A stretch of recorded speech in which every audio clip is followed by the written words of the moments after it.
Hello दोस्तों, स्वागत है आप सभी लोगों का मेरे चैनल पे एक बार फिर से। और आज मैं आपके लिए लेके आ गया हूँ टेबल के एक बार जो ऑप्शंस हमारे इनकम्प्लीट रह गए हैं उनको आज हम फिर से पढ़ेंगे एक बार।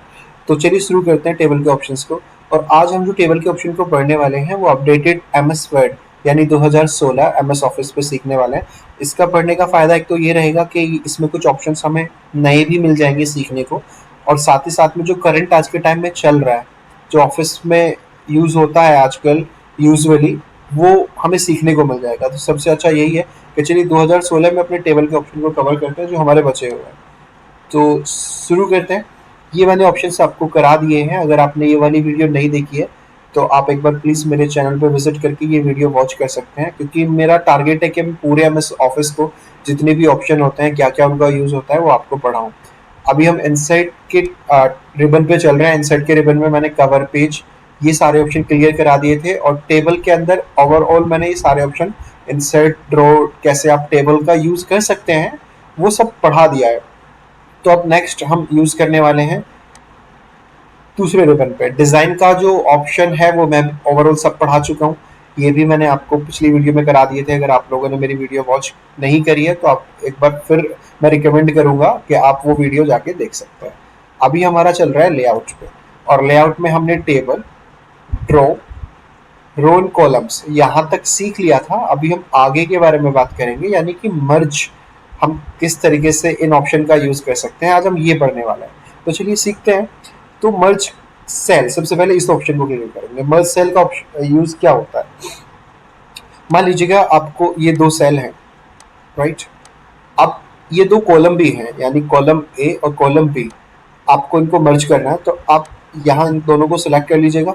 सिलेक्ट करने के बाद जैसे ही आप मर्ज सेल पे क्लिक करते हैं तो देखिए हमारी जो दोनों कॉलम है वो मर्ज हो चुकी है। यानी कि अब आप इसमें जो भी लिखेंगे वो इसी ही आपकी एक सेल पर्टिकुलर बन चुकी है। जो दो कॉलम है वो मर्ज हो गई है, इसी में ही आएगा, राइट। अलग अलग नहीं है, जैसे ये अलग है ये अलग है, वो एक पूरा मर्ज हो गया है। ओके, मर्ज का मतलब होता है कि दो कॉलमों का एक हो जाना या फिर दो रो का एक हो जाना। तो होपफुली कि आपको ये समझ में आया होगा। नेक्स्ट ऑप्शन होता है हमारा मर्ज के बाद स्प्लिट सेल का। यानी कि आप जैसी हमारी ये सेल है, इसके अंदर अगर फिर से कोई कॉलम या रो आपको इंसर्ट करना हो तब हम स्प्लिट सेल का यूज़ करते हैं। तो चलिए इस पर जैसे मैं क्लिक करूंगा, देखिए हमारे पास इस तरीके का इंटरफेस ओपन होकर आएगा।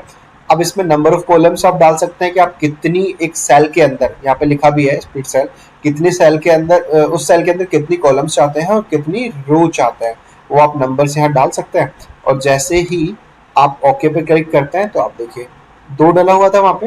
नंबर ऑफ कॉलम्स 2 थे तो हमारे पास दो कॉलम आ गए।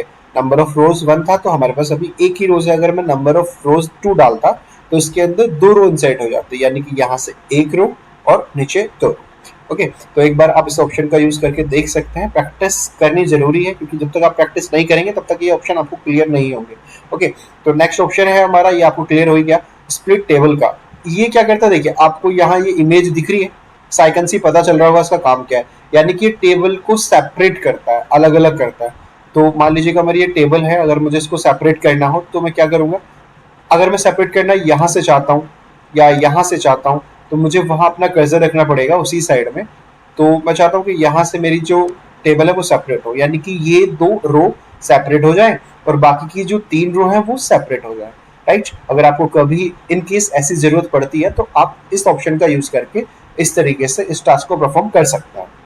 तो जैसे ही स्प्लिट टेबल पे क्लिक करता हूँ तो देखिए ये दोनों सेपरेट हो गए, राइट, और ये जो तीनों रोज थी वो अलग सेपरेट हो गई। ओके, तो ये ऑप्शन आपको क्लियर हुआ होगा कि किस तरीके से हम अपनी जो टेबल है उसको सेपरेट कर सकते हैं। तो आगे चलते हैं। आगे ऑटो फिट का जो ऑप्शन है ये मैं आपको क्लियर करा चुका हूँ। जो मैंने आपको टेबल इंसर्ट करानी सिखाई थी तब ये मैंने आपको ऑप्शन क्लियर करा दिए थे। ये वाली वीडियोस भी आप मेरे चैनल पर विजिट करके देख सकते हैं। वीडियो में हम बस इतना ही रखेंगे। अभी आपने ऑप्शन पढ़े ओवरऑल यहाँ तक।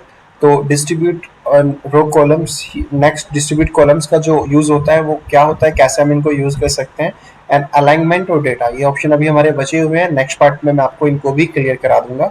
और अगर आप भी पूरा एमएस ऑफिस सीखना चाहते हैं, वीडियो अगर आपको अच्छा लगा हो तो आप प्लीज़ कमेंट करके ज़रूर बताएं। और अगर आप मेरे चैनल पर नए हो तो चैनल को सब्सक्राइब करना बिल्कुल ना भूलें।